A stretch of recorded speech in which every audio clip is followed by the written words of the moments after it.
Oi, olá gente bonita, tudo bem com vocês?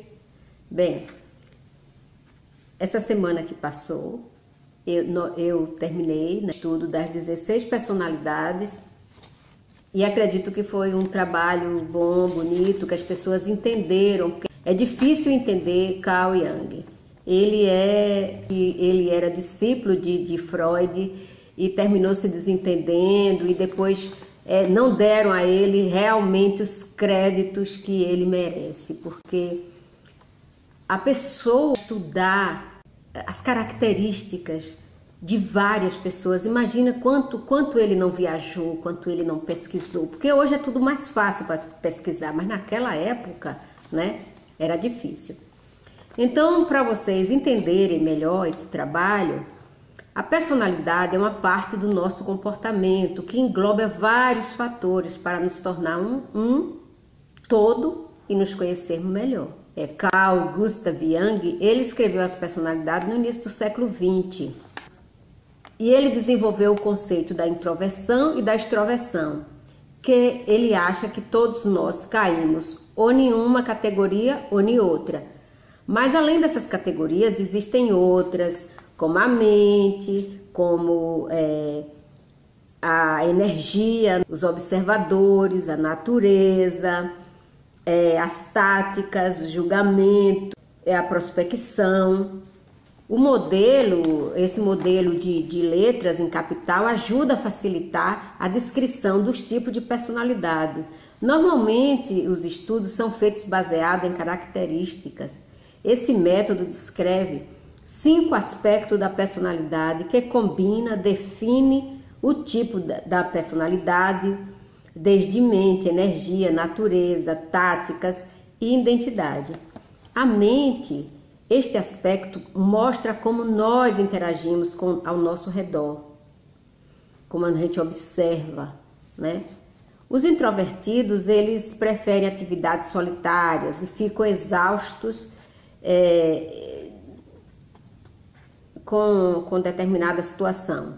Eles são sensíveis e têm reações externas, como som, visão, cheiro.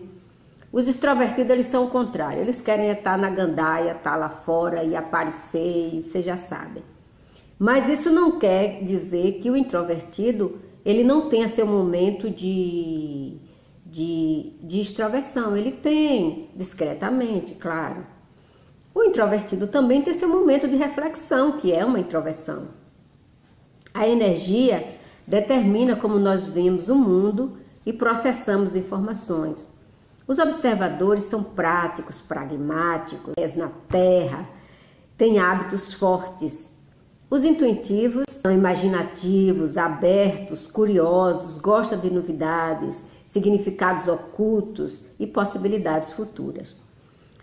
A natureza determina como tomamos decisões e lemos as emoções, as nossas e as dos outros, o que pensam, como se concentram na objetividade e racionalidade. O trabalho de Jung contribuiu muito para a psicologia em geral. E pelo menos um respeito significativo. Ele foi o primeiro a distinguir as 2 principais orientações da personalidade, extroversão e introversão. E ele também identificou 4 funções básicas, como pensamento, sensação, sensoriamento e intuição, que em uma classificação cruzada deu em primeira mão 8 tipos de personalidade, que depois vieram mais 8, que se formaram 16, né? Que são inquestionável. Não existe ninguém que questione essa descoberta dele de personalidade. Porque quando você conhece a personalidade de uma pessoa, que você vai lá, é igual, gente. Não tem para onde correr. É perfeito. É como se fosse como se diz assim, acho que da psicologia é uma das coisas mais importantes, foi essa descoberta da personalidade, e a gente deve isso a ele. Ele é muito complexo, é difícil você entender o que ele diz, é difícil você estudar Carl Jung, É preciso você estudar vários atores que estudaram ele, porque ele é muito difícil. Emocionalmente expressivos são empáticos e menos competitivos, se concentram na harmonia social e na cooperação. Aqueles que as características são mais práticas, refletem a abordagem no trabalho, planejamento e decisão. Aqueles que têm J na personalidade, é decisivo, completo e altamente organizado, dão valor à clareza, à honestidade, à previsibilidade e estrutura. Aqueles que têm P, né, são improvisador e detectores de oportunidades, eles são flexíveis. A identidade, gente, ela sustenta todas essas características. Os assertivos, eles são seguros, temperados, resistentes ao estresse, não gosta de se preocupar e não se esforça muito para atingir metas. Os turbulentos são autoconscientes, sensíveis, estressados, são suscetíveis de experimentar emoções e ser orientados para o sucesso através de outras pessoas. O trabalho de Carl Jung, ele influenciou vários outros trabalhos como antropologia, arqueologia, literatura, filosofia e vários outros estudos, como religiosos e psicologia, claro. Ele foi muito criticado durante uma turnê que ele fez em 1912, porque ele criticou Freud sobre o complexo de Édipo e a sexualidade infantil. Isso levou a uma ruptura dos dois. Aí foi quando ele se desenvolveu a sua própria teoria, né, psicanalítica, após a separação de Freud. Ele sempre continuou concordando com Freud que as experiências do passado e da infância determinam alguns comportamentos no futuro. Ele também acreditava que nós somos moldados pelas nossas aspirações. Em 1948, novamente, ele discordou de Freud sobre o papel da sexualidade. Ele dizia que o libido não era apenas energia sexual, mas sim energia psíquica generalizada. Para ele, a energia psíquica era motivar maneiras importantes no ser humano, como criatividade, intelectualidade e espiritualidade. Para Jung, o ego, né, representa a mente, o consciente, que compreende os pensamentos, as memórias e emoções que uma pessoa conhece, que uma pessoa tem. O ego é, em grande parte, responsável por sentimentos de identidade e continuidade. Ele propôs que o inconsciente consiste em duas camadas. A primeira camada, que chama inconsciente pessoal, é a mesma versão de Freud, né? Essa camada contém informações temporárias esquecidas, bem como as memórias reprimidas. E em 1933 ele delineou uma característica importante do inconsciente pessoal chamado complexo. O complexo é uma coleção de pensamentos, sentimentos, atitudes e memórias que se concentram em um único conceito, que é o complexo. Ele não se concentrava muito na infância, como Freud. Para ele, o presente e o futuro é a chave para análise de neuroses e também para o seu tratamento. A diferença mais importante entre ele e Freud é a noção que Jung tinha do inconsciente coletivo transpessoal e a sua contribuição mais original e controversa para a teoria da personalidade, que compreende memórias latentes do passado ancestral e evolutivo. Para Jung, a forma do mundo em que a pessoa nasceu já é inata nele, como uma imagem virtual, que naquela época nem existia, mas ele já tinha uma visão futurista sobre isso, né? Em 1953. Em 1947, ele dizia que os símbolos de diferentes culturas são muitas vezes semelhantes porque eles emergiram do arquétipos compartilhado por toda a raça humana. Para o nosso passado primitivo, torna-se a base do psique humana, direcionando e influenciando comportamentos atuais. Ele dizia ter identificado vários arquétipos, mas focou em especial atenção em 4. A persona, que é a nossa face, né, que para ele é uma máscara, onde escondemos o nosso verdadeiro eu também acredito nisso. Ninguém se mostra como realmente é, mesmo que seja a pessoa mais sincera e honesta do mundo. Ela sempre tem alguma coisa que ela guarda só para ela.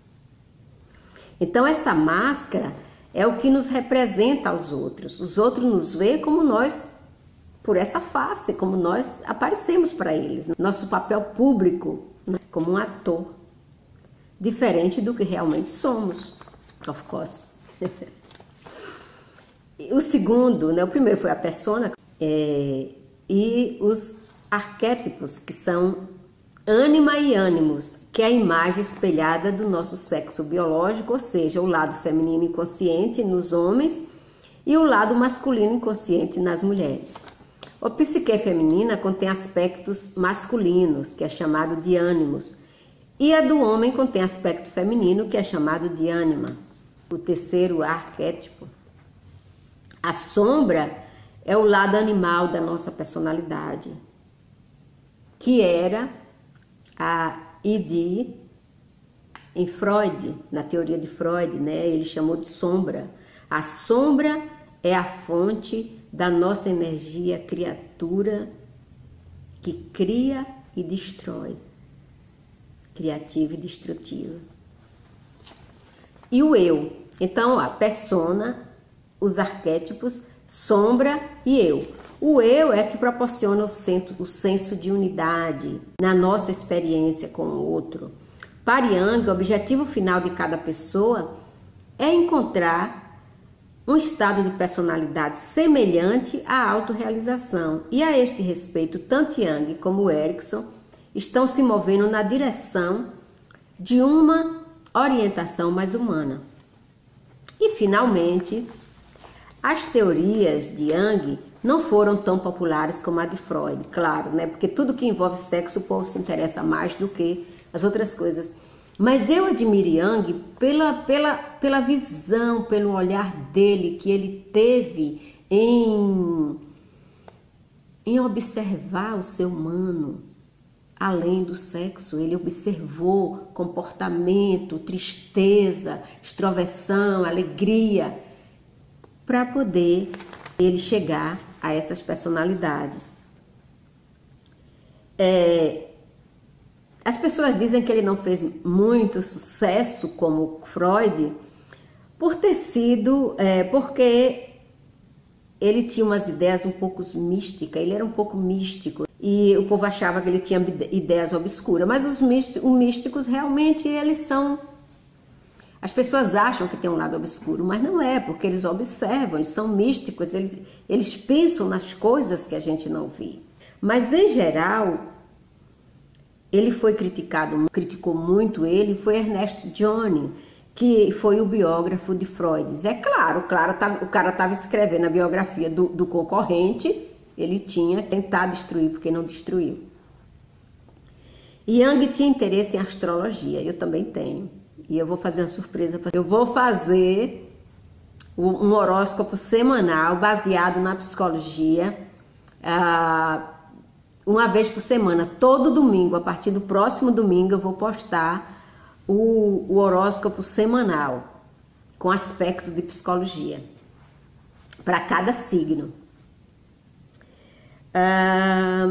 E ele tinha fascínio também pela religião oriental, chinesa, japonesa, né, e da Ásia, assim também como ele tinha curiosidade na medicina oriental também. Além dele ser um ícone cultural para gerações de estudantes de psicologia, ele também apresentou ideias que foram importantes para o desenvolvimento da personalidade moderna. Tudo o que ele fez a respeito de personalidade hoje se encaixa nesse mundo moderno, nesse mundo virtual. Foi um trabalho lindo que ele fez. Beijo no coração, fica com Deus. Gente, tá muito frio, a gente não tá aguentando. Se gostar, faz aquela gratidão, se inscreve, comenta e até nosso próximo feliz encontro.